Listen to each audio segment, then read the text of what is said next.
আসসালামু আলাইকুম।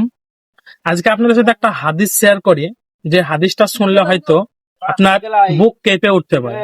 হাদিসটা হচ্ছে, কিয়ামতের দিন আল্লাহ তাআলা কিছু ব্যক্তির সঙ্গে কথা বলবেন না, তাদের দিকে তাকাবেনও না। এ সম্পর্কে হাদিসে স্পষ্টভাবে বর্ণনা এসেছে।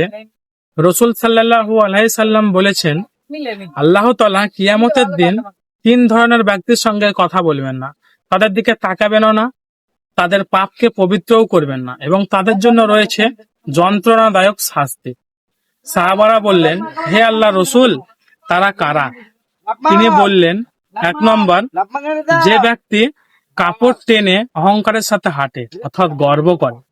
2 নম্বর, যে ব্যক্তি উপকারের বিনিময়ে অন্যের ওপর তা জাহির করে অর্থাৎ উপকারের কথা মনে করিয়ে দিয়ে অপমান করে।